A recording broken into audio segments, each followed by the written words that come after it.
Important day, and also we'd like to know where you're watching us from. Now, we kick off from the county of Isiolo as the campaign period gathers momentum, with politicians engaging in a war of words in a bid to woo voters to their respective sides. Isiolo cleric has called for tolerance among politicians and their supporters. Speaking after a church service, the Methodist Church of Kenya presiding pastor, Reverend Gideon Muguna, said that politicians should be cautious of the power that the tongue wields and should use it responsibly to foster peaceful coexistence among all Kenyans. He also called on politicians to desist from making remarks that are likely to incite members of public against each other or threaten national security.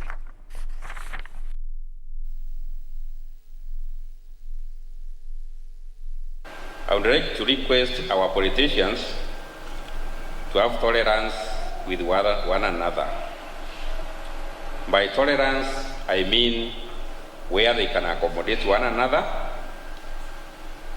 Maybe you may not be satisfied with what your opponent is saying or with what your opponent is doing, but we should live all as a family and let them focus on issues and not attack each other with the war of words. And lastly, let them be good examples to the young generation.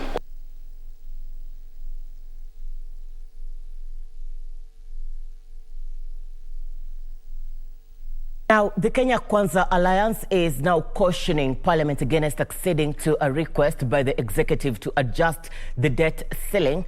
The alliance, led by Deputy President William Ruto, warns that the debt level in the country has gone way beyond the capping set by Parliament, and Kenyans were shouldering the burden through the high cost of living. In Meru lashed out at Treasury Cabinet Secretary Ukur Yatani, whom they accuse of borrowing beyond the debt caps set by Parliament, which is a violation of the law.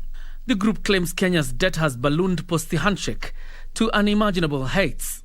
According to the National Treasury, the public debt has grown sixfold to Kenya shillings 11.7 trillion, 8.2 trillion as direct public debt, and 3.5 trillion of guaranteed commitments as of February 2022. The group now wants Parliament to reject any request from the executive for approval of a new 12 trillion debt ceiling. The Cabinet Secretary for the National Treasury should not sign any new loans, including floating sovereign bonds, during this transition period. The Alliance have also thrown their weight behind a raft of proposals made to the budget estimates of the 2022-23 financial year by Kikuyu MP Kimani Ichung'wah that include the increase of a county allocation to 495 billion shillings. We do not need a constitutional amendment to give more money to counties. The budget policy statement of 2022 has proposed to maintain the equitable share of the revenue going to counties at Kenya shillings 370 billion. Other proposals made by Ichung'wah include a 50 billion credit scheme for the micro, small and medium enterprises, an additional 12 billion shillings for the operationalization of a judiciary fund in line with the Constitution to offer the judiciary financial independence and autonomy, an allocation of 1.8 billion shillings to cater for the teacher professional development program, as well as an additional 5 billion shillings for fertilizer subsidy program. We want to reiterate our commitment to the people first principle. We believe that the people are the rightful masters of both Parliament and the courts. John Jacob Curia, Lunchtime News. West Member of Parliament Peter Masara has raised concern over poor school infrastructure, which he says will result in poor learning outcomes for children in the region. Speaking at a school in Suna West, the legislator challenged education stakeholders to work together to improve infrastructure and ensure the success of the CBC curriculum. Speaking in his constituency, Suna West MP Peter Masara has raised concern over poor school infrastructure in the area, saying it is contributing to poor performance in the schools. Teachers are being trained, and being there is still time, and the budget cycle has just started. So education should be supported, and I'm one of the champions of education both for girls and boys, and as well empowering the community. Masara, while commending government for its contribution in the education sector, said there is more that needs to be done, especially in far-flung regions. Masara calling on education stakeholders to come together and develop school infrastructure in the region. Masara also called on residents to ensure they elect development-conscious leaders to ensure the region does not lag behind. The evolution is the best system of governance because people at the grassroots get opportunity to participate in their governance. Let them choose leaders with vision. Some in areas where people are complaining is about to me is lack of vision, visionary leaders. Jelis Aladi for Lunchtime News. Kisumu Governor Professor Anyang' Nyong'o says the Azimio la Umoja movement is well prepared to handle any sort of discord that may arise within the movement ahead of the August 9th general election. The governor spoke when he commissioned Azimio la Umoja regional office that will serve the 6 counties that form the larger Nyanza region. Nyong'o, who was in the company of other ODM party delegates, said the office will serve as a one-stop shop where people affairs under the Azimio la Umoja umbrella will be addressed. His Excellency Raila Amolo Odinga, who is our candidate for the presidency.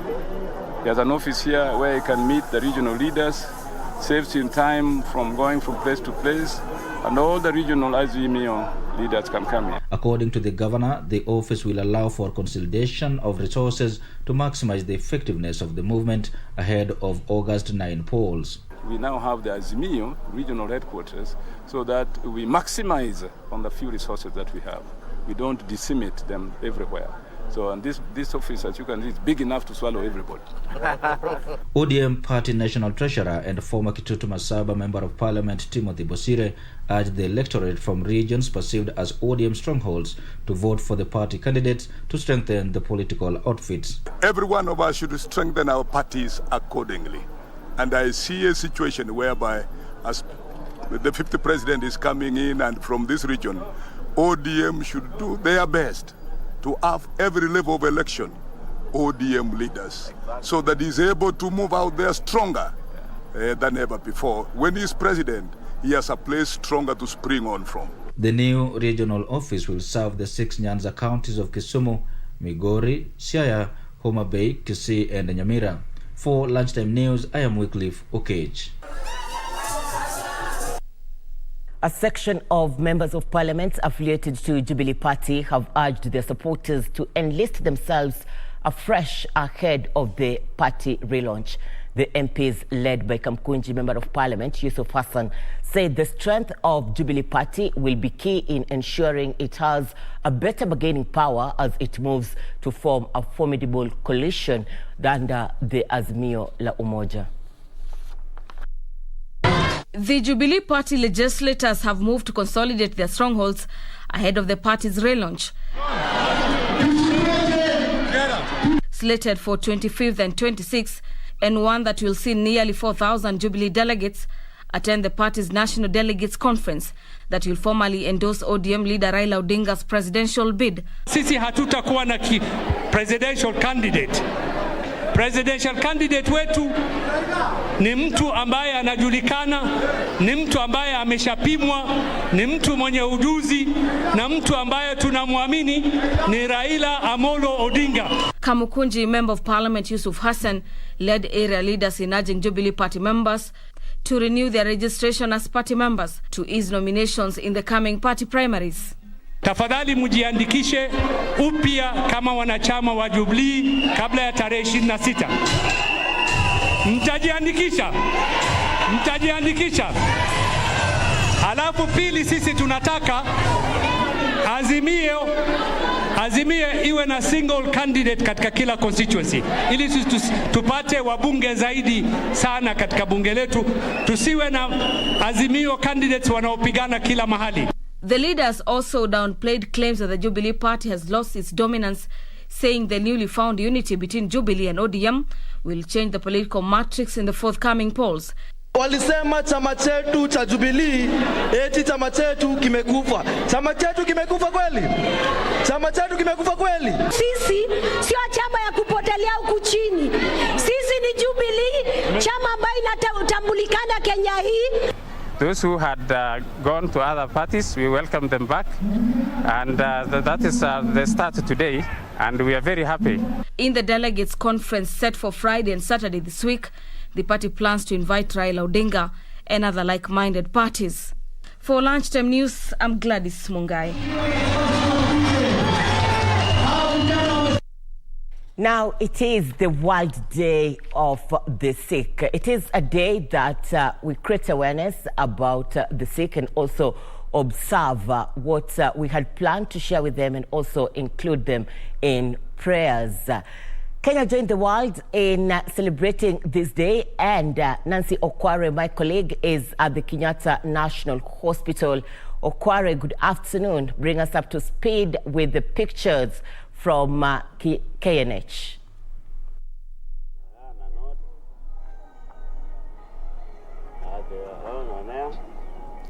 Well, a very good afternoon to you, Irene Muchuma Odim, back in studio. We are coming to you live from the Kenyatta National Hospital, where the Kenyatta National Hospital Patient Week has just been concluded. It is an initiative, or rather it is a week that is going to be marked just to ensure that the doctors and the members of staff at this hospital remember and take good care of their patients in every way they can. Remember that it is a week that coincides with the World Sickness Day, or rather the World Day for the Sick, that is usually commemorated on the 11th of February.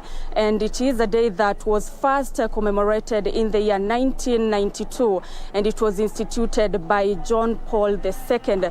It is a day that is usually set aside to remember patients and also seek ways to ensure that they are, the staff are offering them services in a better and improved way. Today, when the KNH week for the patients was being marked, the members of staff here were talking about the Adopt a Bed campaign that was launched by KNH in last year, towards the end of last year, and it is an initiative that is geared towards ensuring that people, well-wishers from all over the country, from all over, are able to donate beds that will go a long way in providing better care for the patients. Remember that so far, according to the information from KNH, is that so far 63 beds have been donated from a target of 2,000 beds that are, supposed to be, donated in a bid to ensure that the patients are more comfortable even as they seek services at this, referral hospital. Anyone can actually be part of this initiative because one bed costs around 45,000 shillings, and after it is, you purchase the bed, it can be brought to the hospital. And one interesting thing is that it actually has your name branded on it, just to remind you of the good deeds that you've done towards ensuring the comfort of the patients. Also, during this week, some of the activities that will be taking place at this hospital will be ensuring that there is a blood donation drive, and people from all walks of life have been encouraged to come out in large numbers and donate blood, just to ensure that the blood banks in the country do not run dry. There will also be a COVID-19 mass vaccination campaign that will be taking place at this hospital, and under the theme staff remembering patients through welfare. So those are some of the activities that will be taking place right here at KNH to mark the World Sickness Day that was actually marked on the 11th of February. But right now KNH is undertaking the KNH Patient Week. So we will be having more details in our subsequent bulletins, but right now that is what is happening right here at the Kenyatta National Hospital. So for now, I hand it back to you, Irene Muchuma, in studio.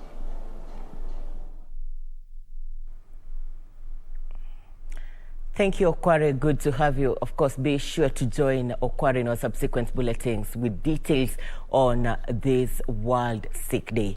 Now, in other news, a group of young scholars from Kajiado County have launched a teens reproductive health mentorship program in an attempt to demystify the topic that has remained a taboo in the Maasai community.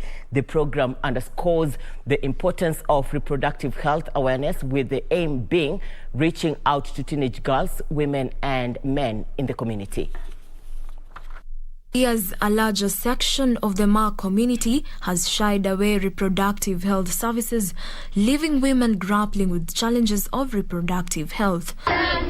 However, a group of young scholars under Malkia Initiative have launched a teens reproductive health mentorship program that seeks to educate especially women and girls on the importance of reproductive health.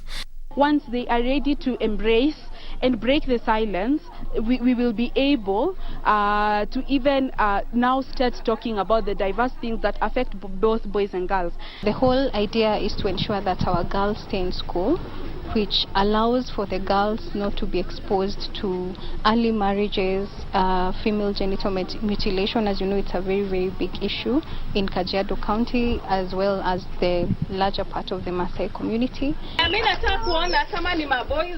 The initiative also launched pad banks to ensure all needy students will have a constant supply of the rare but important commodity for girls in the region.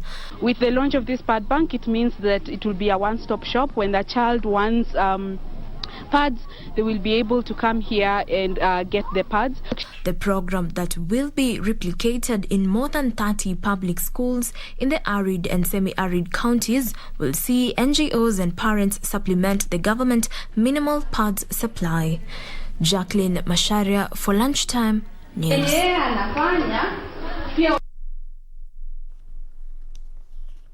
Residents of Meru County have been urged to embrace entrepreneurship in a bid to tackle poverty.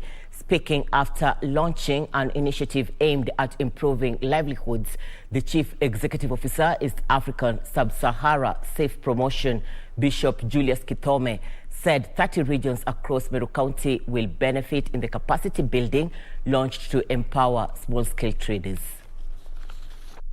The community in Meru County received a major boost after non-government organization conducted a training aimed at enabling them to have the skills and expertise in running their businesses. East African Sub-Sahara Safe Production is targeting over 2,300 cluster members in 30 regions to inculcate the spirit of entrepreneurship. Tunapatia mbegu in terms of investment. There are things that are available locally there which can be developed to become income generating. And now we are going to the ground to change their mentality and their thinking, so that when they see a cassava, they see money, they see income. The NGO Chief Executive Officer Bishop Julius Kithome revealed that already the cluster members from Imenti and Tigania sub-counties have received the training. As we have always said, our big role and our duty and our call is to alleviate poverty.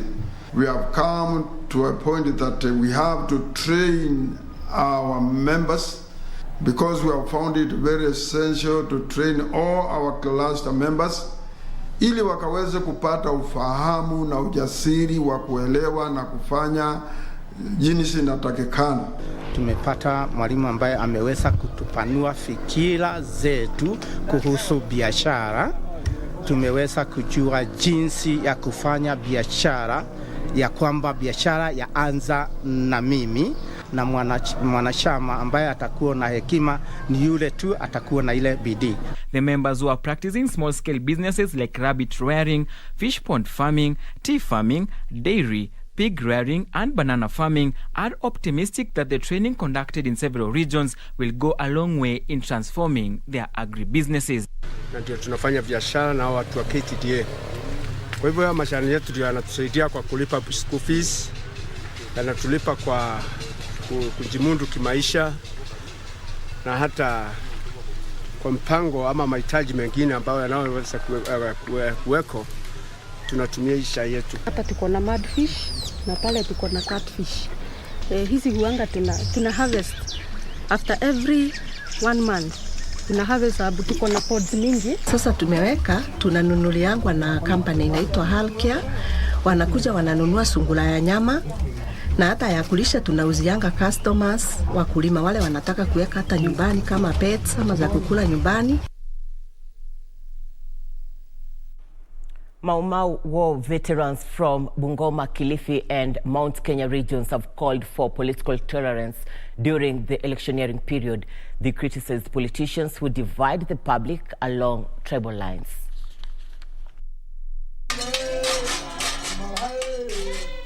As the country approaches the August 9 general elections, the Mau Mau war veterans have come out preaching political tolerance among Kenyans to enable them to objectively vet candidates aspiring for different elective posts and elect those who suit them.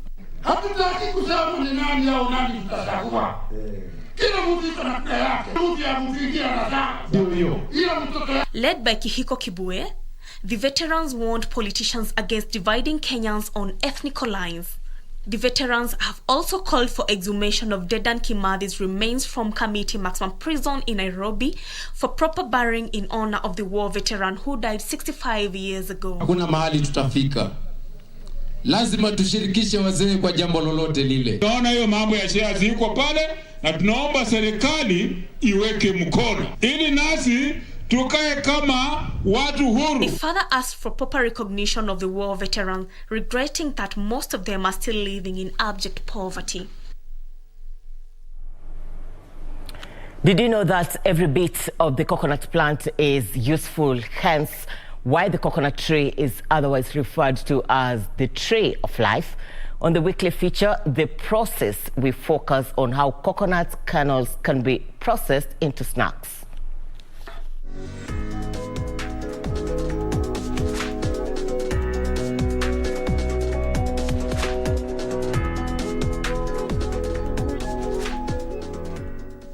We visit Ban Manufacturing Company headquarters in Ruiru, Kiambu County to witness the behind the scenes of manufacturing different types of cooking appliances, otherwise known as the Jiko Okoa.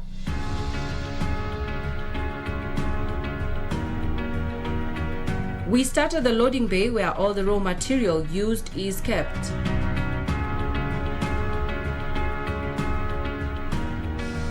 The material is received as per the request and requirements made on their spreadsheet. The same then goes through a robust quality inspection process to validate the mechanical and chemical aspects. Once it's validated and good for use, we come up with a build plan, which is basically a plan for how you're going to cut the 8x4 sheets to become exactly what it will be in the product. The raw material is as diverse as the different products manufactured here, but mostly all from the steel family.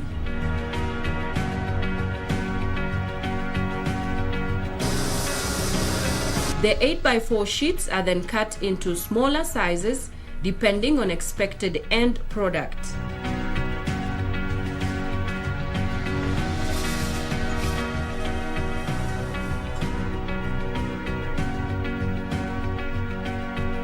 In the next stage, the pieces are designed to fit respective rolls.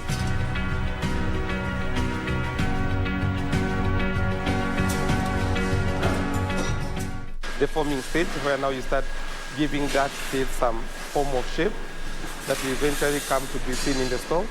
And once all the parts have been formed, then they go to the assembly section.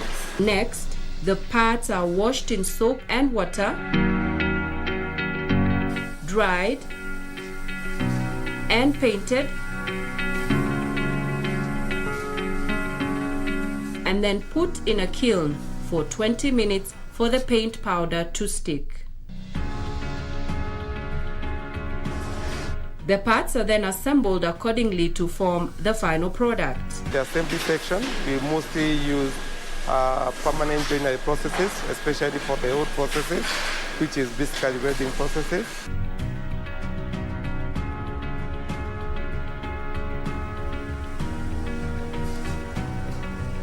Once the product has been put together, the Jiko core is then wiped clean, and the quality inspection is done by quality inspectors. The people in the orange dust coats, so those are the quality inspectors, and every stuff has to be inspected. So they inspect for whether all the features are there, whether they have been put together or assembled in the right way, and everything tallies as per the spec sheets that they have been provided. This enables for warranty requests or claims from customers, and for the company to be able to recall product when and as need arises. Once that is done, basically the stove is put into our online system where real time you can be able to see exactly what is being built. And there you have it. Reporting from Ruiru in Kiambu County, I'm Nisi Imano.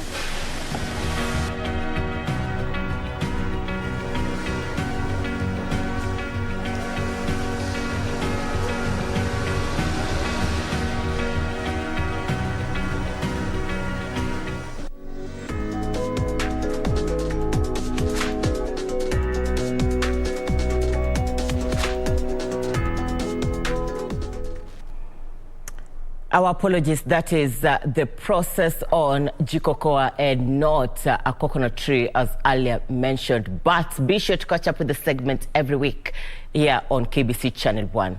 Across the border, 7 children have been killed and 5 others injured in Niger following an airstrike by a Nigerian army that was meant to target bandits. Local authorities say the airstrike missed the target and hit the grounds where a ceremony was taking place in Nyachade village.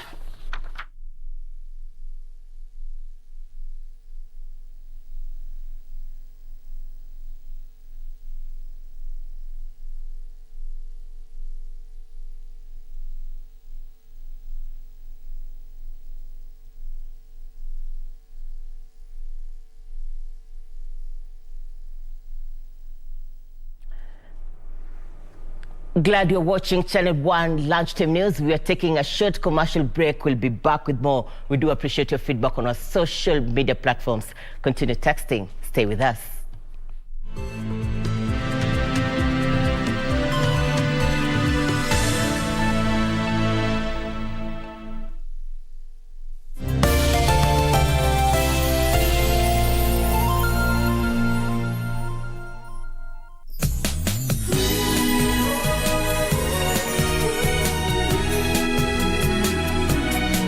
Wait for me in the restaurant, okay? Oh. Aren't you afraid she's gonna catch us? What are we gonna do? Oh my. I'm so sorry. I'll go take care of it ASAP and come back as early as I can, okay? All women believe their husbands are loyal to them. They just won't admit it, even if there's proof. I wonder what makes you trust him so much. A lady asked us to dry clean it immediately. She told us to send it to 2622. I saw him talking with another woman. They were picking out wedding rings.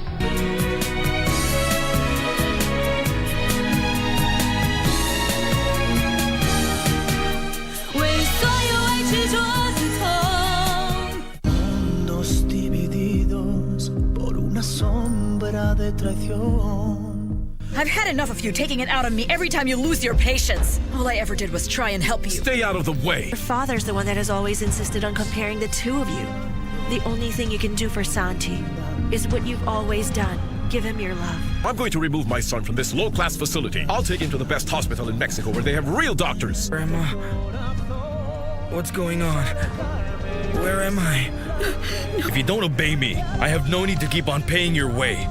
Do you want money? That means you'll have to start to work. Lying heart.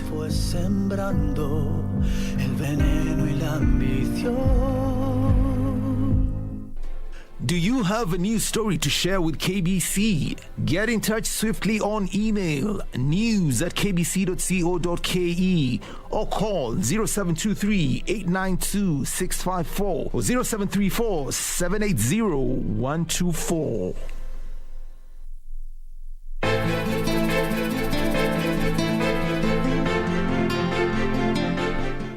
Si mtoto analia? Nimejaribu kumnyamazisha, pia mimi nimechoka. Amerudi? Yuko wapi? Gani hizi Mungu? Una roho chafu ya kichawi wewe. Kwani Hana ni malaika? Hana amepelekwa kwa Laban. Mimi naisi Kate yuko hai.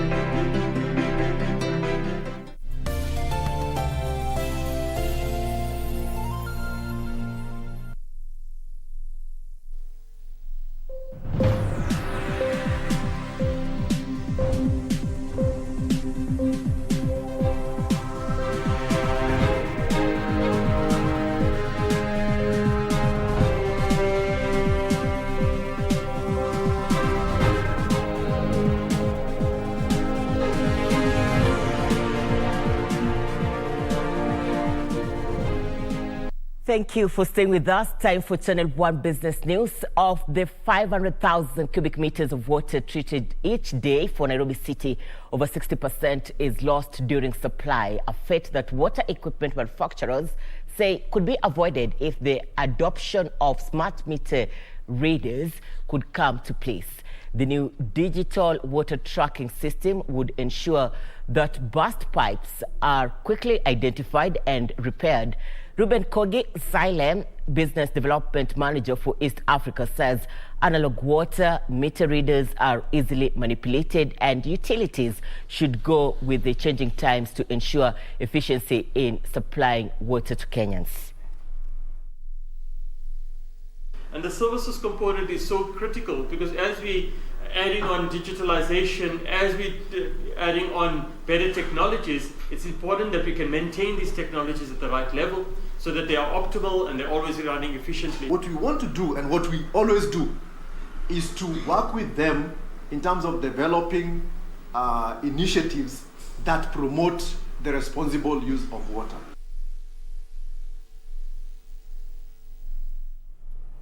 Those sharing personal data with third parties without consent face a fine of 1% of their total turnover. Data Protection Commissioner Immaculate Kasait says the parastatal is registering data controllers and processors to facilitate the enforcement of the Data Protection Act. The Data Protection Commission says registration of data controllers and processors is expected to be complete soon, ushering in implementation of stringent rules that are expected to regulate the country's ICT sector. Among other measures, companies infringing provisions of the Kenya Data Protection Act will attract a penalty of up to 5 million shillings or, in the case of an undertaking, up to 1% of the firm's annual turnover. Individuals will be liable to a fine not exceeding 3 million shillings or to an imprisonment term not exceeding 10 years or to both. The Data Commission is urging Kenyans to only give basic personal information to protect themselves from online exploitation. This, as the Data Protection Commission is calling on Kenyans to notify the Data Commissioner within 72 hours of becoming aware of a breach and to the data subject in writing within a reasonable practical period. This, as the government says it will soon announce the second phase of Huduma number registration, despite 6 million Huduma number cards from the first phase that are yet to be processed and printed. The Huduma number rollout has faced legal headwinds, with an appeal to a High Court decision declaring the registration illegal, scheduled to be heard on the 18th of next month.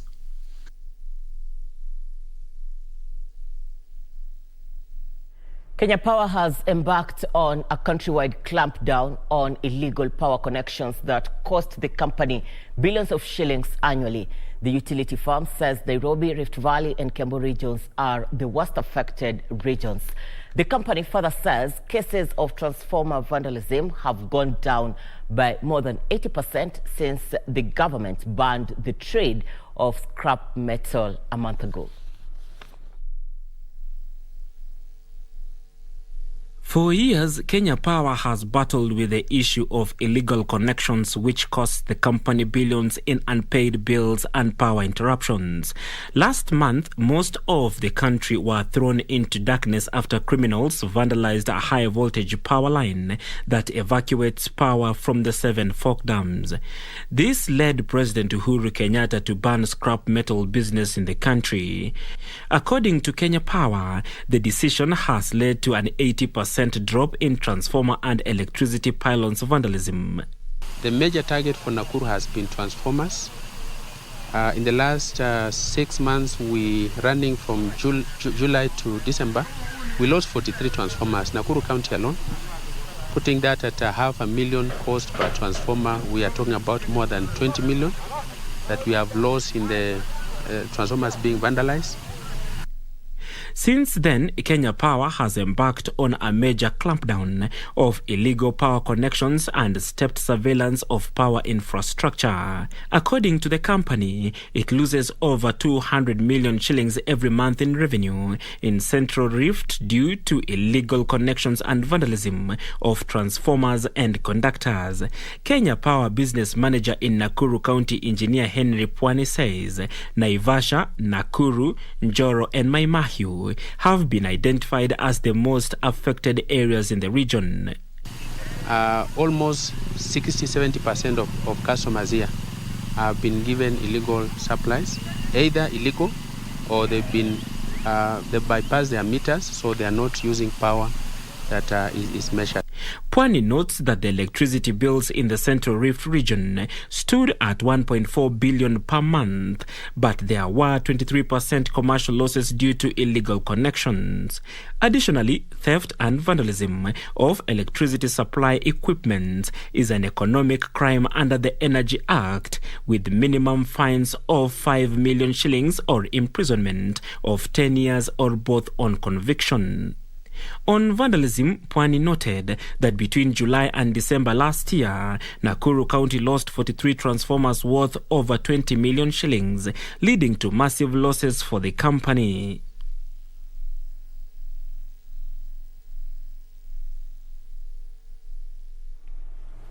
Hospitality industry players are calling for more international sporting events following a tourist boom witnessed during the just concluded 9-day East African Safari Classic Rally. Kilifi County Beach Operators Association Chairman Justin Kitao says the success of the motorsport that traversed 11 counties was a testament of Kenya's rich tourist attractions. An effort to ease over-reliance on international tourists flying in to experience the safari and beach experience during the tourism peak seasons, the government has been keen on diversifying Kenya's tourism portfolio to include sports and culture. Kenya hosted the 10th edition of the East African Safari Classic Rally, which stirred up excitement across 11 counties that fell within its course route. Imekuwa ni kitu ya kufurahisha baada ya COVID shida hizi, na organization ilipofanywa ama mpangilio huu kuleta hii Watamu imerevive utalii vizuri kabisa. Yani utalii wetu wa Kenya hapa ndani ya Kilifi County na Watamu umeimarika. Imekuwa hii imevutia sana. Si wageni tu, hata wenyeji locals hapa, biashara hapa zote, restaurants, tunashuhudia wageni wanaingia kila hoteli, almost zote zinakaa full booked pande hii ya Watamu. Also excited are those in the hospitality industry who believe this is the way to go to jumpstart the sector that has borne the brunt of the COVID-19 disruptions that slowed travel. All over the world, all over the medias, that Kenya is a high-end destination with all the landscape, and ending up on the beach of Watamu is very exceptional for us. The 9-day East African Safari Classic Rally was a boon to the hospitality value chain in Watamu, as revelers, participants and their teams traveled for the feet, with hotels reaping from the booming business. I'm Jerry Motahi. I'm here for the East African Rally competitions, and it's been a fun thing in Watamu because it's really supported our small businesses in Watamu. Some of the counties that benefited from international media limelight because of the rally include Nakuru, Laikipia, Kajiado, Taita Taveta and Kilifi. Regina Manyara reporting for Lunchtime News. The inaugural of electricity production in Ethiopia's mega dam on the Blue Nile, which is a multi-billion-dollar project, is said to bring a positive change to the country's economy. The manufacturing industries are to benefit from the $4.2 billion project. And here now are the details of this and much more across Africa. The Grand Ethiopian Renaissance Dam is said to be the largest hydroelectric scheme in Africa, but has been at the center of a regional dispute since work first began in 2011. The $4.2 billion project is ultimately expected to produce more than 5,000 megawatts of electricity, more than doubling Ethiopia's electricity output. The dam has started generating 375 megawatts of electricity from one of its turbines. Ethiopia's government has said that this is a state project that will boost the production of various items, in turn making the economy grow. Meanwhile, Uganda has opened its bars and nightclubs after a 2-year shutdown due to the spread of COVID-19. Now the nightlife has returned to Uganda's capital of Kampala. The clubs and bar owners are now enjoying bumper trade and have their customers make a big comeback. Employees who lost their jobs due to the shutdown are now happy as they're back to work. The entertainment business in the country is now said to increase the economy. Finally, Africa's cannabis industry is projected to grow beyond a valuation of $7 billion by 2023, thanks to incessant demand and increasing legalization across the continent. This presents opportunities for African countries who for many years have failed to take advantage of the cash crop. Danny Nell, the executive officer of South African pharmaceutical company Afriplex, said there are opportunities across the entire cannabis value chain, including the cultivation process, the production of consumables and supply of consumables to retail outlets. Lack of legislation has been the number one factor slowing down the potentials of cannabis in Africa for both medicinal and recreational use. Around the world, cannabis-focused companies such as Curaleaf Holdings, Aferia, or Organigram generate millions of dollars in annual revenues and have market capitalizations running into billions of dollars. And Japan has moved to relax COVID-19 border restrictions after maintaining the strictest controls in the G7 group. The government has faced mounting criticism that the rules are damaging Japan's economy and reputation.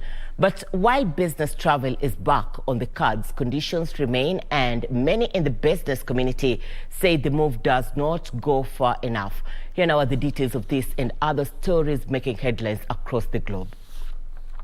Japan's strict border restrictions put in place to prevent the spread of COVID-19 are starting to be relaxed. Japanese Prime Minister Fumio Kishida said the entry of foreigners for the purposes other than tourism will be allowed under the guidance and supervision of host organizations.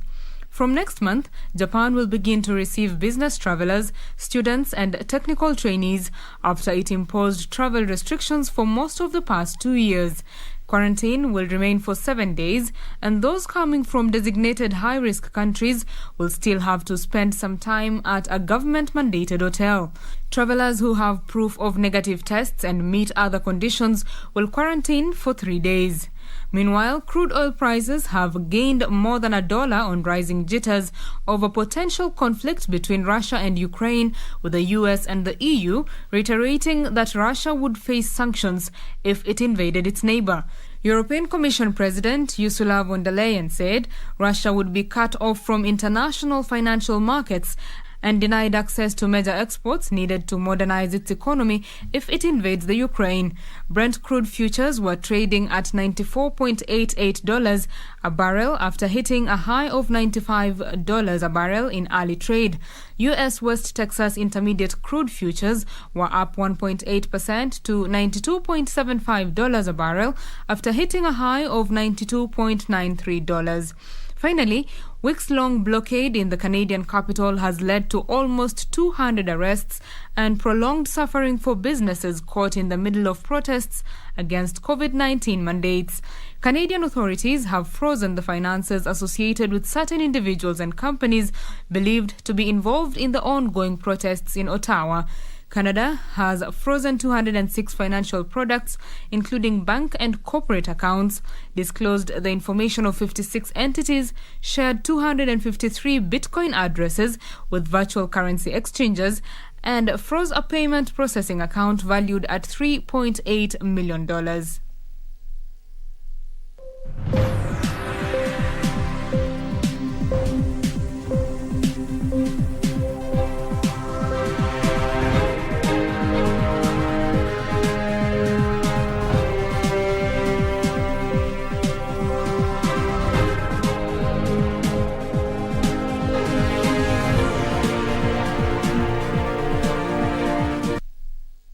Well, glad you're still with us. You're watching the Lunchtime News. Now, let's get back to some news making headlines here in the home country. Great Wall Gardens residents in Athi River, Machakos County, are up in arms over the demolition of the estate sewer line by a private developer. According to court documents seen by KBC reporter, there had been an ongoing court case over the sewer line. Mavoko Water and Sewer Company Limited had filed a suit number E069 of 2021 at the Environment and Land Court of Machakos against Safaricom Staff Pension Scheme registered trustees and Pristine Contractors Limited as first and second respondents, respectively. Anxiety continues to linger on the minds of Great Wall Gardens residents in Athi River, Machakos County, following demolitions of their only sewer line that connects their houses to the main sewerage line belonging to Mavoko Water and Sewerage Company Services.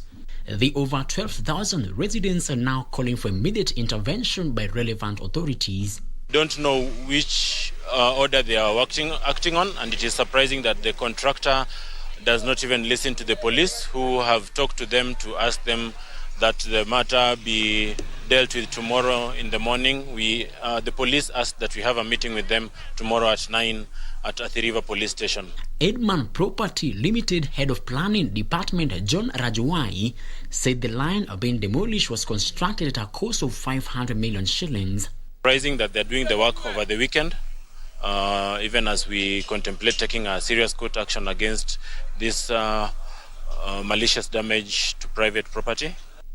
Mavoko Water and Sewerage Company Limited had filed a suit number E069 of 2021 at the Environment and Land Court of Machakos against Safaricom Staff Pension Scheme registered trustees and Pristine Contractors Limited as first and second respondents, respectively. Lady Justice C. Ochieng on 10th of February 2022 issued an order dismissing the suit, citing non-attendance by the plaintiff, Edman Property Limited. Frederick Muki for Lunchtime News.